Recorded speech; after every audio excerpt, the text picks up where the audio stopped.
Message from Sunnah followers. This is from Sheikh Saleh. We need to unite. Sisters, wear your hijab. Wear your beards. Be proud of your beards. Stay home, stay in your home. Stand up, unite, and stand for Allah subhanahu wa ta'ala. That's right, Saleh. We all should stand up in solidarity, not transgressing the limits of Allah, but standing together with patience and understanding. This is Sunnah followers. With dignity, humility, and balance. If you want to learn about how to balance and maintain your faith every day, you need to be here at 6:30 p.m. Eastern, being taught by Ustad Layla Nashiba, streaming on all major platforms. Channel Sunnah followers. Hope to see you there, inshallah.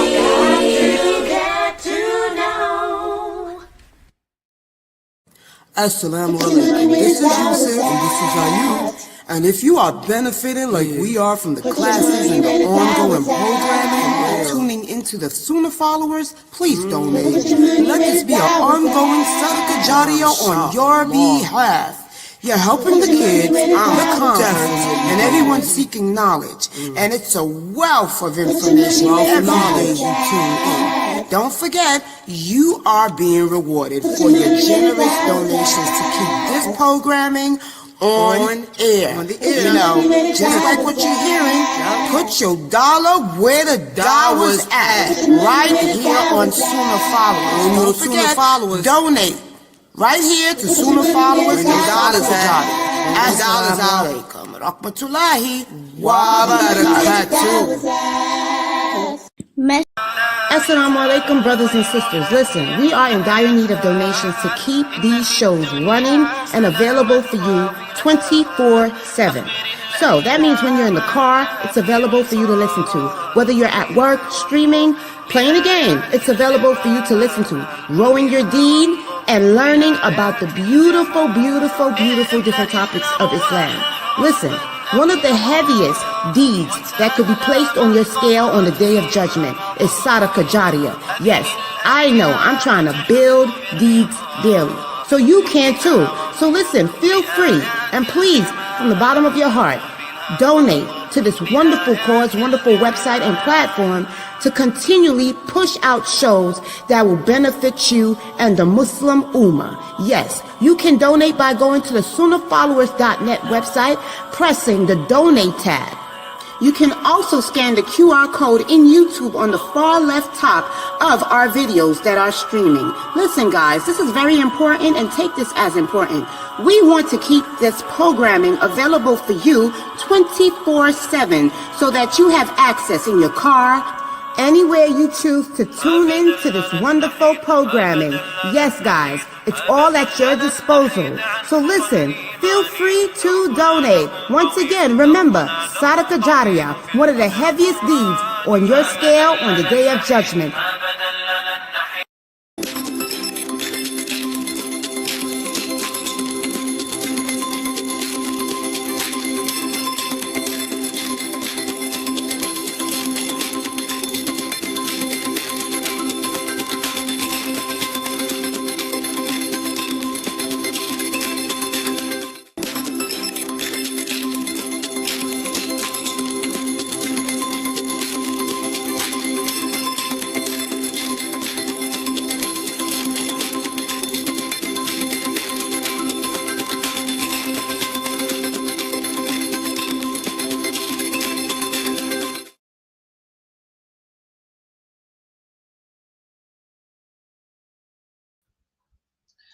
Ina alhamdulillah, wa salat wa salam ala wa rasulullah.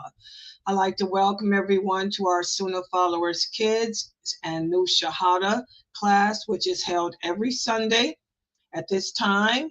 And we are covering in this class the book written by Dr. Kareem Abu Zaid entitled Juz Amma, and also the book written by Sheikh Muhammad Sayyid Atli entitled He Was, which is a book of hadiths that help to give us a description of our Prophet Muhammad sallallahu alaihi wasallam and his character and his behavior. So in turn, we can not only develop a love for our prophet, but also try to become more like him.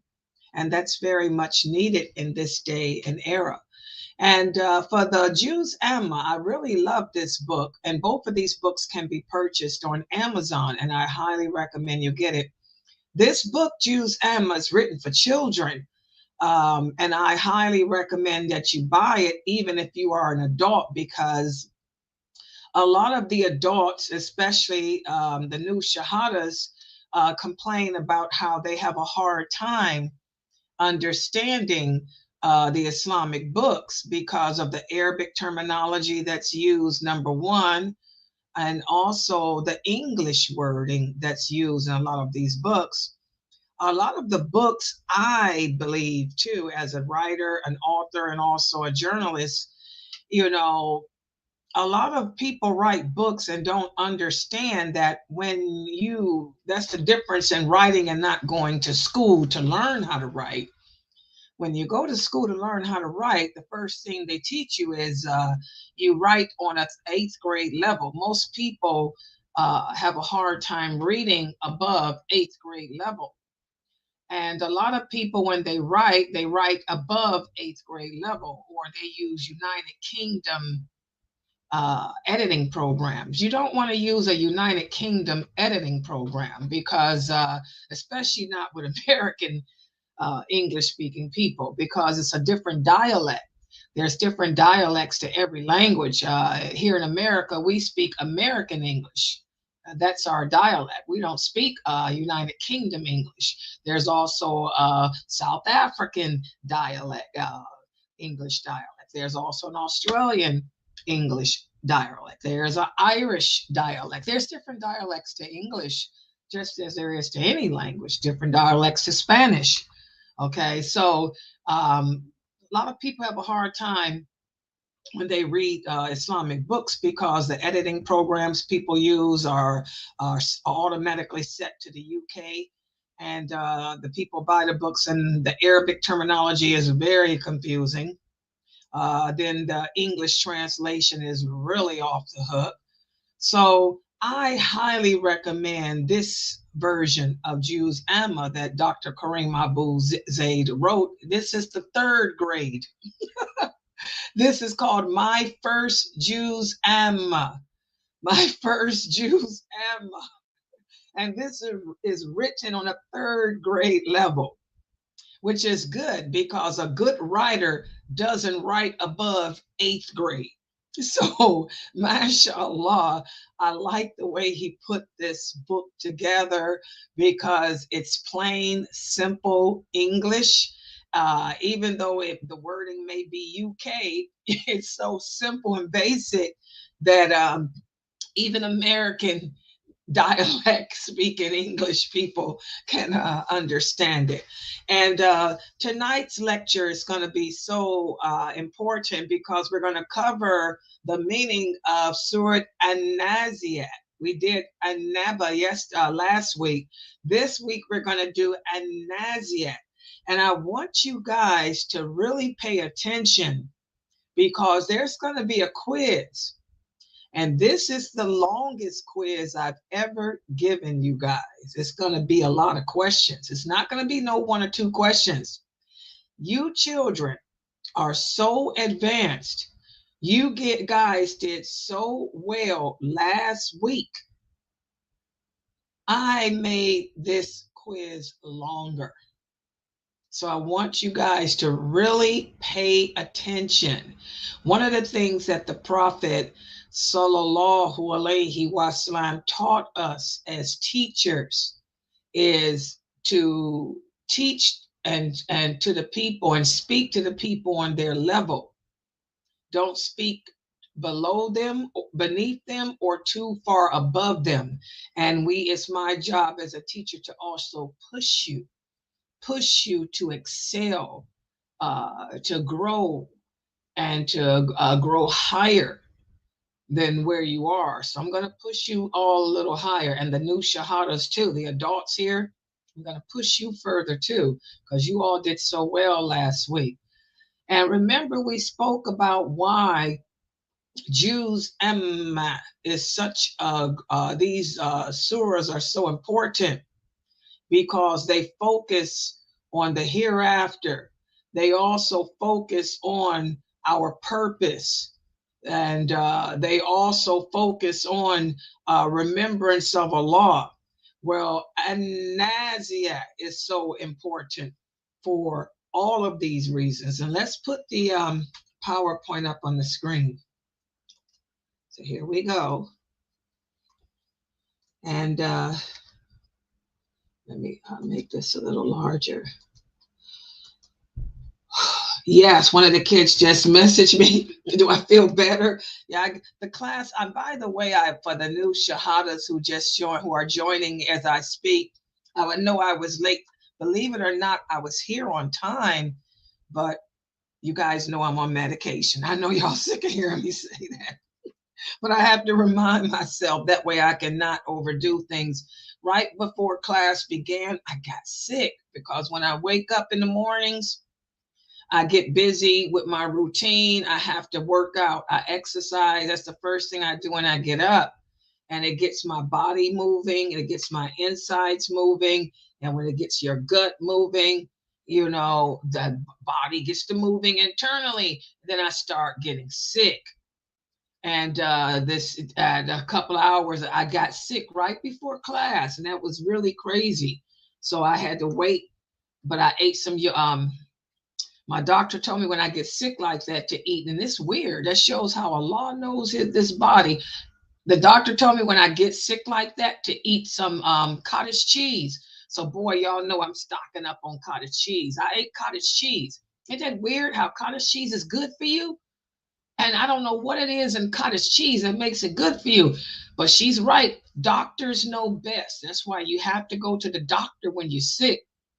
Soon as I ate that cottage cheese, it stops that sickness instantly. But I have to sit for a minute and let the cottage cheese do whatever it does. Whatever Allah puts in cottage cheese, man, it goes right into your stomach. It works its way in there and it stops whatever that is.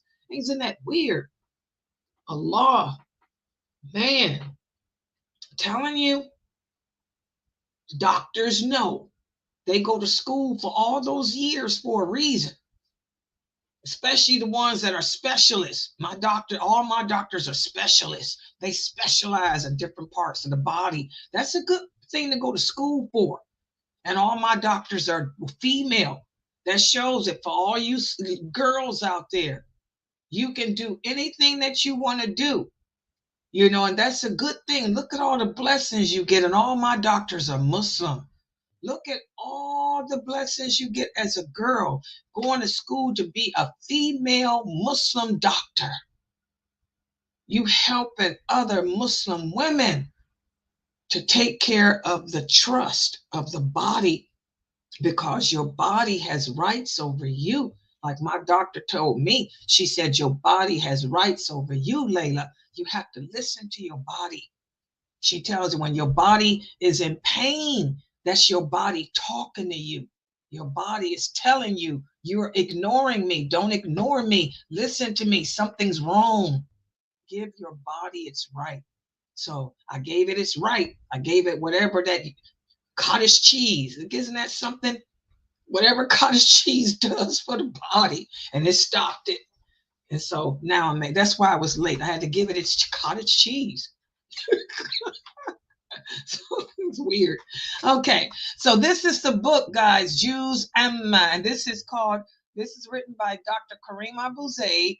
It's called My First Juz Amma for Young Believers. This is written for children, but you adults need to buy it too, because it's written in such plain, simple English. He does not use a lot of Arabic, so you can understand it. It's written on a 3rd grade level. As a writer, we learn in college, don't write above 8th grade. So you can really understand this. So that's the book.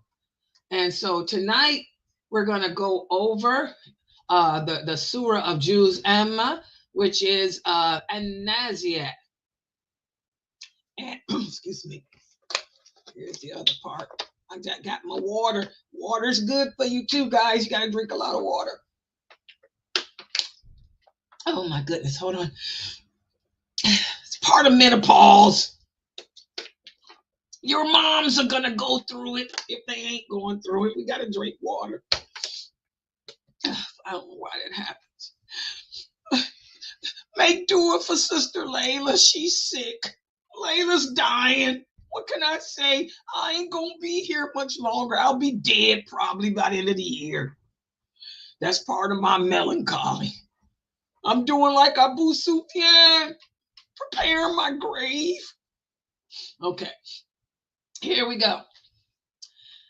Once upon a time, there was a special chapter in the Quran called Surah, or the chapter An-Naziat, which means the chapter about those who pull out. That's what An-Naziat means. You guys see how Dr. Kareem Abu-Zayd made this simple? See the wording here? The wording is much more easier than the wording in diluting el-wala wal-bara. You see why I'm telling you, new Shahada adults, that this is a good book for you too? You can understand this. Now, this chapter is like a storybook that teaches important lessons about life and death and what happens after we leave this world. You know, and a lot of us have questions about that. A lot of us ask, you know, and wonder. We watch a tree. The tree comes to life. It's springtime. For those of us who live in parts of America where we get to witness the 4 seasons, you know, you see the flowers are growing, the flowers are coming to life, you know, but then they die in the fall and they come back together in the spring. Subhanallah. A lot of us wonder what happens when they die. What happens when we die?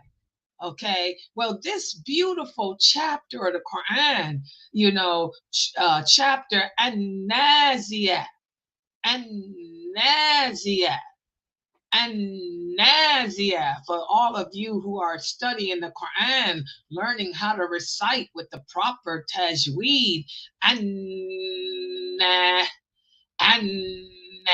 not an-na. Don't say ah. It's not alif, ba, ta. It's alif, ba, open your throat. Alif, ba, ta, tha. Okay? And the noon is doubled. That's doubled. You hold it for 2 counts. An-Naziat. An-Naziat. An-Naziat. Layla can't speak Arabic fluently, but Layla has beautiful tajweed. I used to teach it. People trying to get me to teach it again. I just don't have the time. Okay, so An-Naziat. This surah of the Quran teaches about life and death and what happens when we leave this world. And this chapter of the Quran, remember, we talked about how each chapter of the Quran connects to the chapter that comes before it. And also, it connects to the chapter that comes after it. That's the Maqasidic tafsir that I teach on Tuesdays and Thursdays. Well, this chapter connects to Surah An-Naba, the one we spoke about last week, the chapter before it. And both of these chapters together remind us, they speak about how we as Muslims should live our lives, how we should take life seriously, how we should not, live each day and not take advantage of how we spend it. That's why I've been speaking all week. You guys come to my classes every day at 6:30. You've been hearing me say and remind myself and your parents, be careful of how we spend our time. Because as the prophet said, the last deed that we do on this earth may determine if we end up in paradise or if we end up in the hellfire. The last deed that I did could have been putting a check on a post on some man's Facebook post who's not a mahram to me, when I could have been putting a check on my brother's post who I haven't spoken to in months. And I die right after that. And the angel of death is going to ask me, why didn't I speak to my brother? Why did I go for months without checking on my brother when the kinship has rights over me? But I didn't have a problem checking and communicating with some man who had no rights over me, who was not a mahram to me, who was no relation to me. And I say, oh, he was a famous imam. He wasn't your imam. He wasn't the imam of your community. He wasn't your husband. He wasn't the imam of your house. He was nobody to you. But your brother was your brother. And he had rights over you. He was your kin. We have to think like that, guys. So Surah An-Naziat and Surah An-Naziat, these two surahs remind us of how we should live our life, being more mindful of the choices that we make while we're living. And then when we read An-Naziat, when we read it in whatever language we speak, so we can ponder its meaning, this story begins with two beautiful scenes of death. Oh, yeah.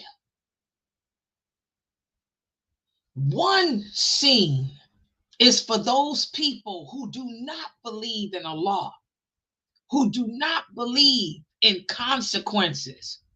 So these are the people that spend their lives in this world doing bad things. These are the girls that waste their time on TikTok making videos, dancing when they know they shouldn't be posting videos of themselves dancing. These are girls who waste their time on social media trying to get men to look at them.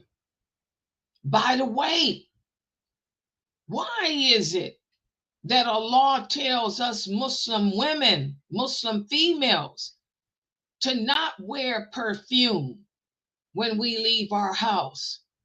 Why is it that Allah commands us, Muslim women who believe in Him, to not soften our voices when we speak publicly? Why is it that Allah commands us who believe in Him as Muslim women to not show our bodies publicly? Go ahead, Sister Noor. Why? To not attract men. Exactly, because He doesn't want us to attract men. He said because we don't know what lurks in the heart of men. So, if we're not supposed to attract the attention of a man, what is putting a check mark on his Facebook page doing? Isn't that attracting his attention? He would never have known that you saw his post if you didn't check it, right? Once you check his post, what does he do? He looks to see who you are. You've brought attention to yourself. So your check mark is your perfume. Your check mark is the soft voice. Your check mark is your body that you've shown. This is how we have to think. But see, the non-believing women don't care. The non-believing women, it's all about bringing attention to them. So when they leave the house, they make their voices very sexy, like Nicki Minaj. When they leave the house, they dress like Nicki Minaj. When they leave the house, they behave like Nicki Minaj. So they'll go on a man's Facebook page, and not only will they check to get his attention, but they'll type on his page too. I love what you got to say, man. Come check me out. That's how women behave who do not believe in Allah. That's how women behave who have no fear of Allah's punishment. They do bad things and they end up in bad situations. They end up having relationships with men. They end up having children by men who they're not married to. They end up shamed by men. You guys see that? This is what happens when we don't follow the guidance that Allah has set forth. So when you read Surah An-Naziat, it begins with scenes of death, of what happens to people like that. Those of us who die upon sin, we're not going to be in paradise. Whatever sins we died upon that we did not repent from, we're going to be punished for them in our graves. And this type of death is scary. This type of death is full of pain.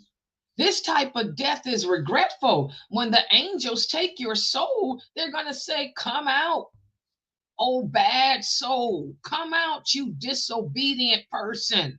Come out to the anger of your Lord. So the story that Surah An-Naziat begins with is a scene of the death of a person who lived his life giving into his or her desires, not obeying the law, doing what made them feel good, doing what the people thought or felt made you feel good. And then the second scene that Surah An-Naziat begins with, it shows the death of a person that believed in Allah, someone who held on to their faith, no matter what other people said about them, no matter what other people thought, no matter what other people did to twist the religion around. This type of death is calm and peaceful. This type of death is like a gentle breeze. These are the women who covered their bodies, the girls who stayed away from men, who are not their fathers, who were not their brothers, who were not their relatives, who were not the imam of their masjid, who was not their business associate. They didn't go on the internet and make TikTok videos of themselves because they had haya, they had modesty. These were women who did what Allah said, girls who did what Allah said. They guarded their modesty. They only spoke when they had to. And when they did speak publicly, they obeyed their Lord. They made their voices strong. They made their voices firm because they trusted that Allah knows his creation best. They didn't care that the rest of the world said that a woman should speak softly, that a woman should be sexy, that a woman should make her voice soft and sweet. That's the opposite of what Allah said. They said, no, Allah says the woman's voice should be loud and firm and direct. So they ignored what other people said and said, no, I'm going to speak intelligently and eloquently and strong because I will never appear vulnerable. So to the point where a man can think that he can take advantage of me. or hurt me or stalk me. And they dressed up the way Allah commanded. They covered their bosoms. They carried themselves in a strong, intimidating demeanor when they were public, so that a man would turn his head away from them if he was looking for a woman to victimize.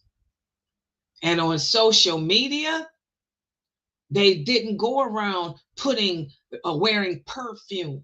They didn't put perfume on social media. What do I mean? They were not seeking the attention of men by checking boxes on their social media page. These are women that knew that to put a check mark on a man's page is to bring attention to herself. So she didn't check. If she did listen to a khutbah, she would say, okay, nice khutbah, but she didn't let the man know she listened. She didn't care about perfuming herself to bring attention to her. Because she knows that Allah says you never know the evil that lurks in the heart of a man. And don't put yourself in a situation that opens the door to evil. So if she did listen to a man's khutbah, she listened and go on about her business. But why bring attention to herself? Why let him know she listened? Unless she wanted him to know, unless she wanted him to respond. You guys see, I want you young girls to know that we put ourselves in these situations.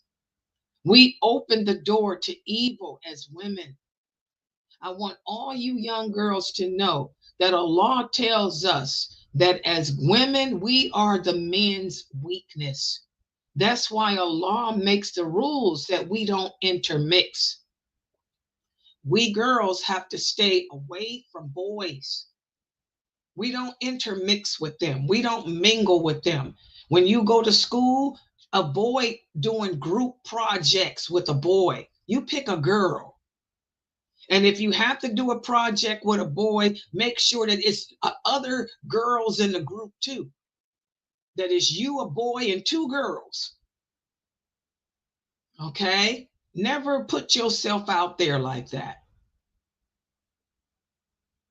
And when you grow up to be an adult woman, you're going to have to interact with them on the job. If you're a nurse, you're going to have doctors that are male, nurses that are male, but never be alone with one that's a male. You have female nurses with you, other men nurses with you. You never are alone with them. Like me, I'm a Daya. When I talk to Jamali, you guys know I never talk to him alone. We're always together in this Zoom room. Or when I'm on the phone with him, you guys hear his wife is always there. Okay? When Brother Malik teaches the Quran Tajweed class, his wife is right there with him. He's never teaching without his wife there. Okay? You girls have to protect yourself. Do not open the door to Shaitan. So, when you read An-Naziat, the other scene shows the death of a true believer. This is a person who held on to their faith despite the rest of the world looking at them as being weird. When that person dies, their death is calm and peaceful. The angels will come to them and say, come out, you blessed soul. Come out to the mercy of your Lord. And then the angels will calm you because you're going to be scared. You're going to be scared to die. But the angels will calm you and say, it's okay. You struggled in this world. You were a loner in this world. You had no one. So you thought, but we made do it for you. You were never alone. You had us. And we're with you now. And these people will come out, their soul will come out happy to meet their Lord. So this beautiful surah, An-Naziat, it not only speaks about how we should live our life, only caring about Allah, but also it begins with the two beautiful scenes of death, the reminder of the hereafter. And also what makes Surah An-Naziat so special. one of my favorites is it gives us the tale of Pharaoh. You guys know him. His dead body is still on preserved in museum, the mummy, his mummied body. Allah preserved his body for all eternity. His lesson is a lesson of arrogance. Remember, I did the class on the sins of disbelief. Arrogance is a sin of disbelief. Long ago, there was a mighty king. His name was Pharaoh, and he lived in Egypt. He thought he was the greatest man ever. He thought he was so great that he even claimed to be Allah. He refused to believe in Allah, and he ignored all the warnings that Prophet Moses alayhi salam came to him with. Pharaoh was mean. He was stubborn, just like Trump, just like a lot of these other people today. He was full of pride. We got a lot of Muslims like that too. They say they believe in Allah, but they're stubborn, they're mean, they're full of pride too. Even when Pharaoh was about to die, when he was about to drown in the sea, he tried to say that he believed in Allah. And this is important. When he saw the waves of the ocean about to come down and drown him, he tried to say he believed, but it was too late. It was too late. Those waves swallowed him up. So he couldn't say it because guess what? He didn't mean it. He didn't believe in Allah. He was just going to say it just to say it. You know how people are. You know, you see that you're about to die. You don't believe in Allah, but I'm just going to say it just to say it, just to, in case. So Allah hated him so much. By the way, guys, after Shaitan, Pharaoh is one of the most hated people that Allah hates after Shaitan. And Allah hates him so much. Allah knew what he was going that he was going to try to say it just to say it. Allah didn't even want to hear that crap come out of his mouth. So before he could even open his mouth to say it, Allah had Jibreel make them waves come down and just take his soul, just swallow him up so he couldn't say it. So his story shows us that being arrogant and refusing to listen to the truth can lead to a sad ending.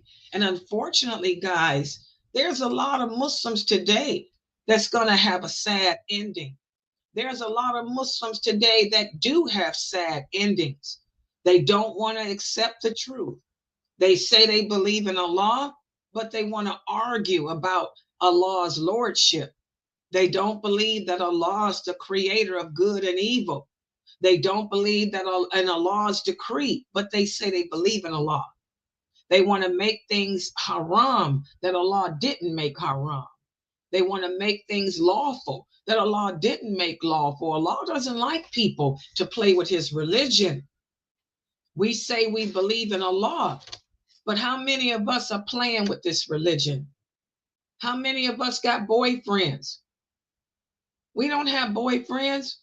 How many of us are intermingling? Like I said, we're on social media with this TikTok.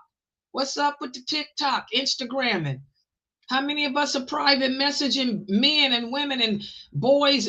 How many of us are doing this? We messing around on the internet. Come on, kids. How many of us doing drugs? Oh, yeah. What's up with the smoking cigarettes, too? Oh, yeah, we vaping. We playing around with this religion. We don't want to listen to the truth. We don't want to accept the truth. What happens when we claim to believe in Allah and we know the truth? We're going to have a bad ending. Pharaoh is an example of that. You'd be sitting there in a car accident, stuck underneath the car, thrown out the window. You're trying to say, La ilaha illallah. Allah is not going to allow it to come out of your mouth. I remember back in 2003, true story. This is when I first made this website. my brother-in-law had called me from Abu Dhabi, and he said, guess what happened, Sister Layla? He said, you want to tell this to your students. He said one of the biggest incidents, what was on the news back then in Abu Dhabi, was these two teenage boys. They were from a very, very elite, well-known family in the Emirates. They were in a sports car and they were riding, speeding through the desert in a sports car. And a camel, back in, camels run out in the road like we have deers that run in the road, and there's accidents from deers. Over there, camels, a lot of people get in car accidents because of camels. Well, evidently they were speeding and they didn't see a camel come in the road. The car flipped up and these two young boys, they were like 16, 17 years old, from a very, very prominent, wealthy, well-known Emirate family, original Arab family.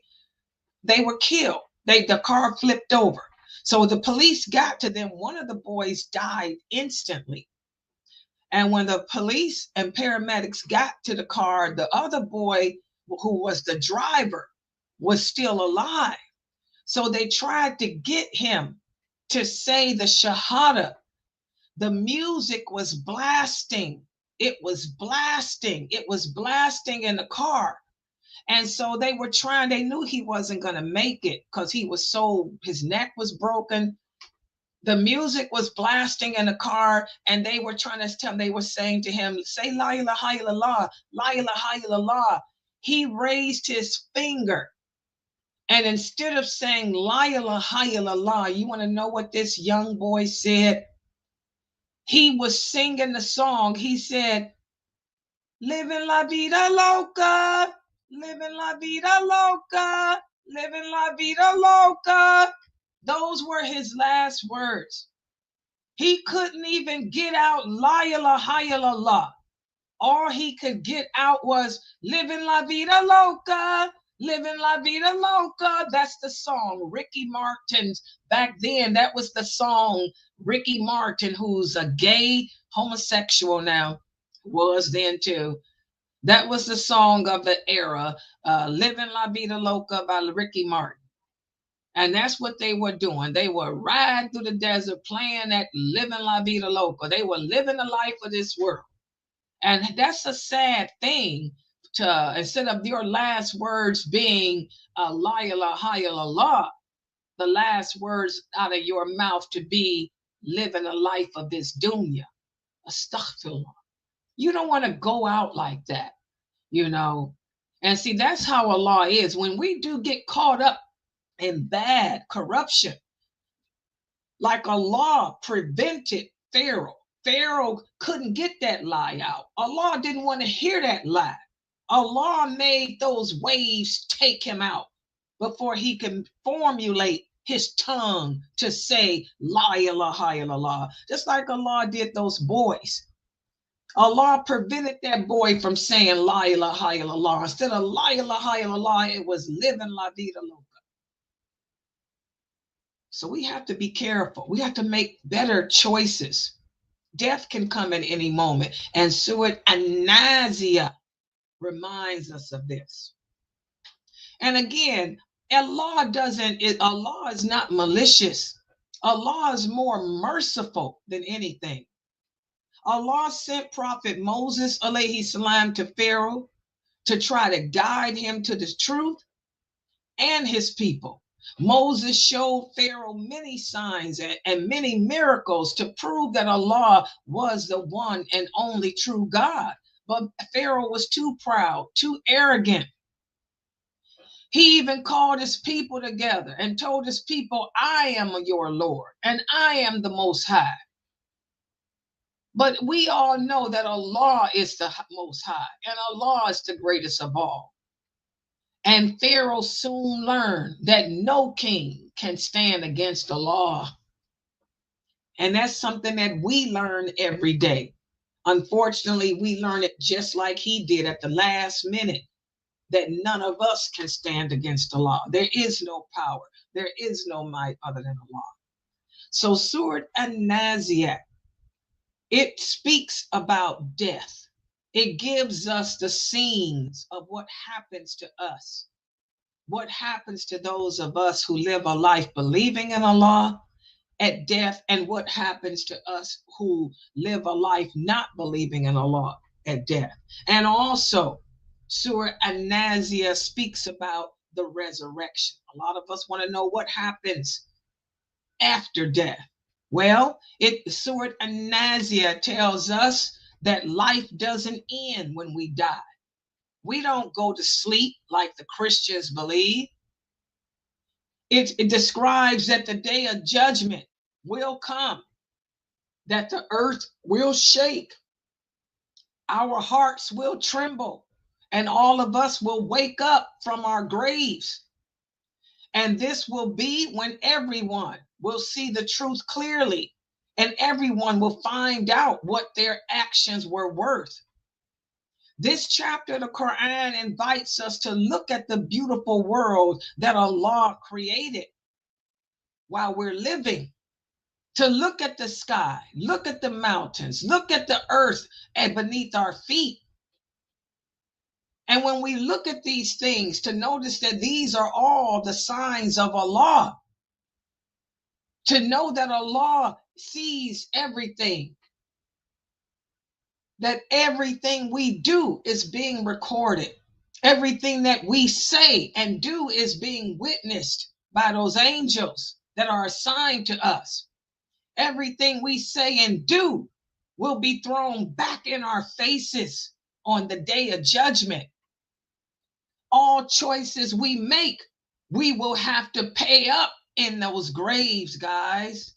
Subhanallah. That's why this surah is so important.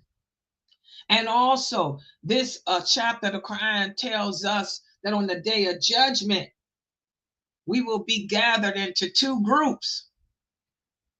Those people who doubted Allah and doubted what Allah said, and those people who truly believed in everything He said. Who are the doubters? These are the people who denied the hereafter. These are the people that didn't believe and spent their lives doing bad things. These are the people that fell for the life of this world. The money, the TikToks, the social media, the sex, the drugs, the rock and roll, the women, the men, the life of this world. They will face a terrible punishment. And then the second group are the believers. These are the people that kept their belief. They were strong. They did good deeds, but they may have had a bad life in this world. They were the people that were made fun of. These are the women that didn't have a husband. You know, a lot of you sisters complain about how you don't have a husband. Why do you blame yourself? Maybe there aren't no men in this world worthy of you. This world is a testing ground. Why does it have to be your fault? Maybe there's no man on this earth good enough for you. You know you a good woman. Maybe you're too good for anyone here. You were married. The marriage just didn't work out. Why does it have to be your fault? Maybe the man had issues. Okay? Allah got something better for you. Someone better for you, waiting for you in paradise. Keep it moving. Subhanallah. Okay? The believers kept their faith. They stayed strong. They did good deeds. They will be rewarded with peace, happiness in paradise. This is not the paradise for us. Our paradise is not until we cross that Sirat bridge. So this chapter of the Quran describes the day of judgment as the great calamity, because on that day the earth will shake, the mountains will crumble, and everyone will be scared. On that day, the people will remember everything they did in this world. Those who chased after this world and ignored their religion will be in hellfire. But those who remain firm in their religion and practice and feared Allah and his punishment, even though they were ridiculed by the people, they will be the ones in gardens of paradise. So be ready. Be ready. Be ready for the hereafter. This basically summarizes Surah An-Naziat, guys. And some people came to the Prophet Sallallahu Alaihi Wasallam after Allah sent this surah down, and they asked him, when will the day of judgment happen?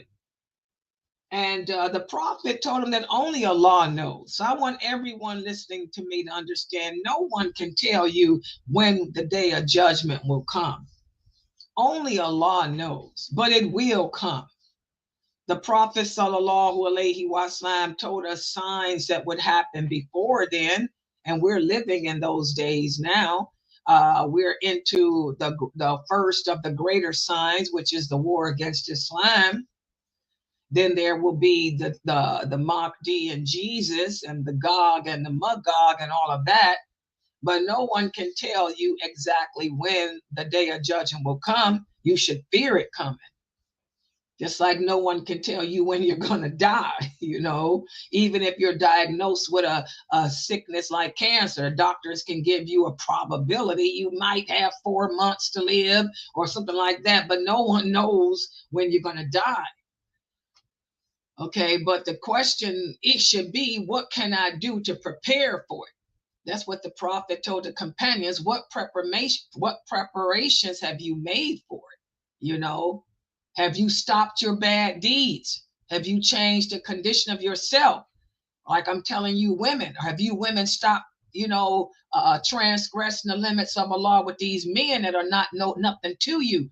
They ain't your imam. You don't belong to those communities. You can't say nothing about these. You don't know these brothers. What are you putting perfume on, going around these men on the internet? That's what your check mark is. You bringing attention to yourself. What did the law say about you sisters bringing attention to yourself, not wearing hijab and wearing perfume around men? It's just an adulterer. That's all. For every man that smells you, for every man that sees you, it's as if you've had sexual relations with him. So for every check mark you sisters put on a man who is not a mahram to you post, it's as if you've had sex with him because you brought attention to yourself. It's the same thing. I bet nobody ever broke that down to you like that. Well, Layla will. And I don't think there's no scholar that would tell you that I'm being extreme, because it's the same thing. I bet you if Umar were here, he'd tell you the same thing. Aisha would tell you the same thing. The Prophet would tell you the same thing. Why are you sisters using social media as a platform to bring attention to yourself to men by checking on their statuses when these men are not mahrams to you? You are not part of their communities. They're not your imam.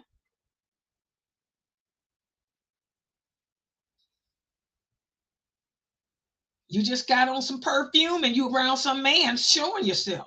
Well, you done took off your hijab. It's the same thing. He ain't no business associate of yours either. We can't even say he's a business associate. He's just some dude. Think about it, women. I'm going to talk about that until I die.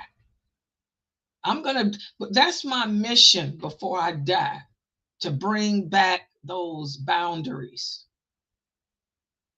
All right. So the final lesson of An-Naziat. Surah An-Naziat teaches us about the reality of life after death and the importance of being prepared for the hereafter. It's a story that helps us understand the consequences of our choices. It reminds us to stay humble, to believe in Allah, and to do our best every day. So let's be like the Dawah champions, those brave believers who stand firm in their faith and help others to do the same. Let's prepare for the hereafter and always remember the lessons from Surah An-Naziat as we journey through life. Now, here comes the biggest quiz I've ever given the kids. Y'all ready for it? Yeah. Question number 1. Everybody's going to get a turn. Surah An-Naziat was revealed in Medina. Is this statement true or false? Brother Shuaib. False. Do you guys agree or disagree?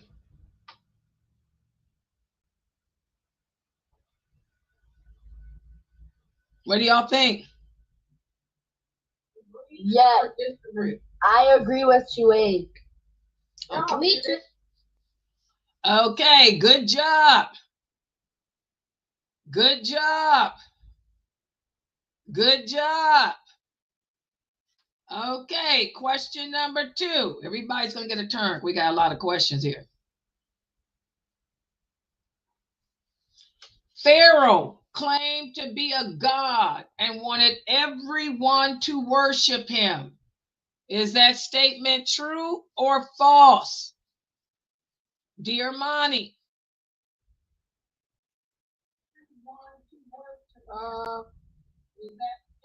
True. Does everybody agree with Dear Mani? Yes. Yes. Yes. Good Yes. job. Good job. Yes. That's true. Yes. That's good. True. Next question. When you answer one question, put your hand down so I don't call on you twice, because I got a lot of questions today. Next question. Surah An-Naziat does not talk about the day of judgment. Is that statement true or false? Azma and Najma. True or false? False. False. You guys agree? Yes. Y'all agree? Yes. Good job. This is false. The whole surah basically is, we talked about, it starts off with 2 scenes of death and a day of judgment. Good job. Okay, next question. Pharaoh repented in time before he drowned. True or false? Tahira. It's false. Y'all agree? Yes. Good job. True. And I want the parents to understand, because remember, I get this question almost every other Friday. A lot of the adults keep asking. In fact, this was a question that someone just asked me Friday. I don't know why, when they read the Quran, they don't understand it. In Surah Naziat, it speaks about this. Even the English transliteration of the meaning is clear. It states right there that that Allah did not accept it. It says in the English transliteration and the Arabic that Allah did not accept it, that he was drowned, that before he could even get it out, Allah caused the waves to come down on him. So I don't know why we have a problem with reading. Well, I do know why. It's the school systems. Our public schools are so bad. Our reading comprehension skills are not good. Okay, next question. The surah speaks about both punishment for those who don't believe and the rewards for those who do believe. Is this statement true or false? Sister Noura. True. Do you guys agree? Yes. Yes, this is true. Yes, it does. Good job. True. What about this? Here the questions gets a little different now, a little harder. What does Surah An-Naziat say about the hereafter? Does it say that the hereafter is a myth? Or does it say that the hereafter is uncertain? Sister Amira. It's uncertain. Do you guys agree? Yes. Yes, only Allah knows when the hereafter will occur, when the day of judgment will occur. Good job. It does exist. By the way, there's some people, can y'all believe it, who call themselves Muslims and they don't believe in the hereafter? Wow. But there are some that claim to be Muslim. How can you be a Muslim and not believe in the hereafter? What about this? Who was sent by Allah to guide Pharaoh?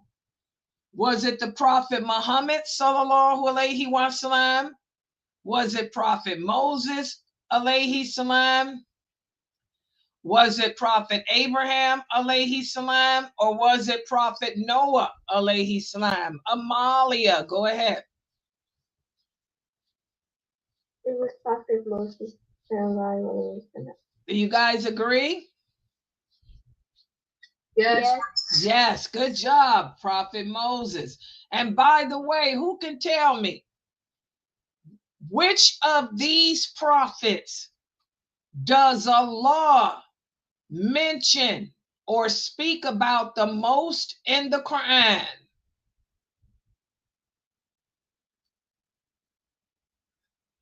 Which of those prophets does Allah speak about the most in the Quran? Somebody that hasn't answered yet? Who doesn't? Who knows? Prophet Muhammad. That is not correct. Anyone else? Sabrina. Sabrina? Is it Prophet Moses? Yes. Yes, Prophet Moses alayhi salam. Y'all want y'all to remember that. Allah speaks about Moses alayhi salam more than any other prophet in the Quran. He mentions Moses more than any other prophet alayhi salam. Good job. Next question. How did the angel Jibril stop Pharaoh from receiving mercy at the last moment? Let me see. How did I put this? By striking him down? By filling his mouth with mud?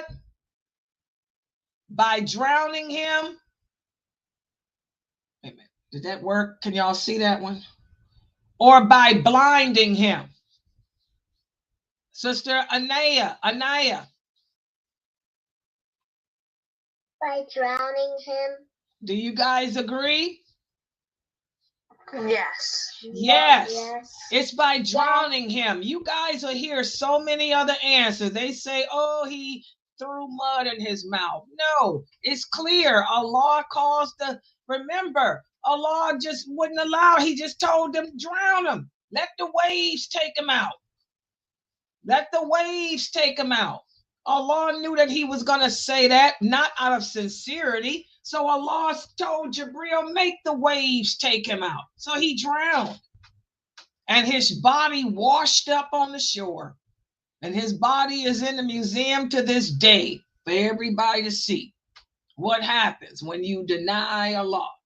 Allah left his crusty soul behind as a reminder. So mashallah, guys, that is the story. I mean, that's a great summary. I love how Dr. Kareem Abu Zaid summarized. That's why I say this book is a great book for the adults too, even though it's written on third grade level. It's very easy for the adults to get a great, it's like an excellent tafsir, I would say, for the adults of Surah An-Naziat, a great summary explanation of An-Naziat and An-Naba, of all those last 37 chapters. So now we're going to go to our hadith for this week. And this is taken from the book written by Sheikh Muhammad Saeed Atli. Sheikh Muhammad Saeed Atli. And this book is entitled He Was. And you can purchase this book on Amazon.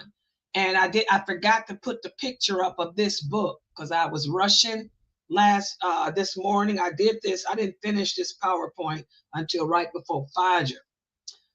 So make sure you go to Amazon and purchase both of these books. This is by Sheikh Muhammad Saeed Atli, and these are all hadiths that help to talk about the character of our Prophet Muhammad sallallahu alaihi wasallam. And one thing about the Prophet sallallahu alaihi wasallam, he was financially supportive, not only of his wives, but also his friends. And this is something that we need to get back to as Muslims. We talked about allegiance, al-wala, having allegiance to our brothers and sisters in faith.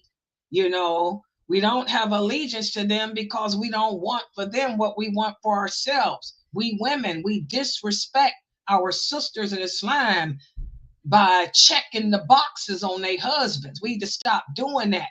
Stop. Leave these sisters' husbands alone. They ain't your husband.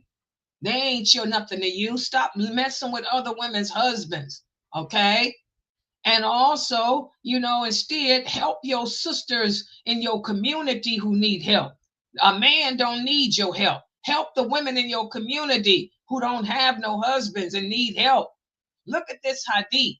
The Prophet sallallahu alaihi wasallam was very helpful to his brothers and sisters in Islam, especially his brothers. Listen to what Umar said. Umar said, and by the way, we will begin the Caliphate of Umar radiallahu anha today at 7 p.m. with Brother Mukhtar. Umar tells us, the Prophet was giving me something, and I asked him to give it to someone else because I didn't need it. But he said, take it and keep it. Put it with your property and give it away in charity. Take what comes to you from the wealth when you are neither in need of it or begging for it. But in other circumstances, do not let your desire go after it. So we learn from this hadith that money is a Muslim's greatest test. That's one of our greatest fitna. We all love money. And this is what's going to destroy us as a nation. It's what's destroying us today.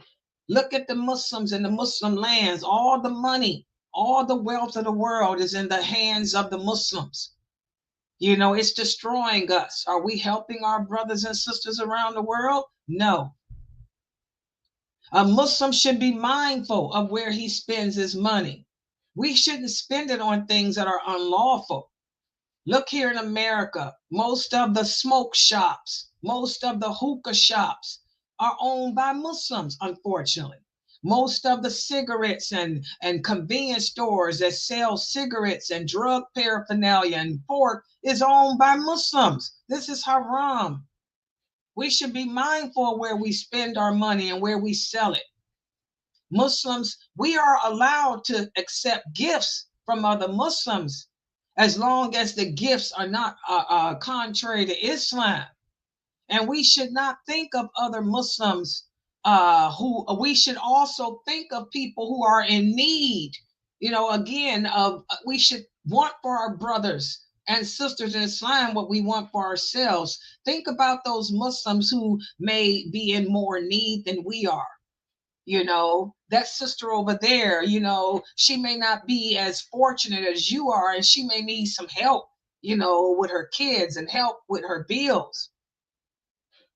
And we should make sure that whatever money we earn, We earn it from lawful means. So again, guys, this all falls in what we were talking about with Surah An-Naziat. An-Naziat, life is short. Death can come at any moment. The last deed that we do can determine if we end up in paradise or hell. I wouldn't want my last deed to be something that was haram. I wouldn't want my last deed to be something that can cause me to end up being in the hellfire while I'm in that grave. We have to be more thoughtful and more mindful as Muslims. We have to make better choices for ourselves. So alhamdulillah, you guys did very good in this class. Inshallah, next week we're going to go to the next surah or the next chapter of Juz Amma. I want to remind everybody that my class of diluting el-wala wal-bara will be at 6 p.m., not 6:30. It's going to be at 6 p.m. because we have Mukhtar's class on the Caliphate of Umar will be at 7. So my class will be at 6 p.m. Eastern Standard Time. Mukhtar will be at 7 p.m.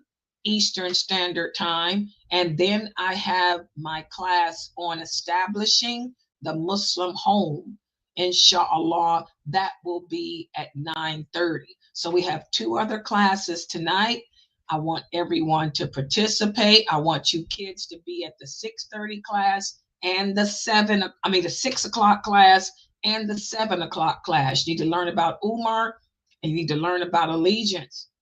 So I want to thank everybody for joining and participating. Subhanakallahumma wa bihamdika ashhadu an la ilaha illa anta astaghfiruka wa atubu ilaik. Assalamu alaikum wa rahmatullah.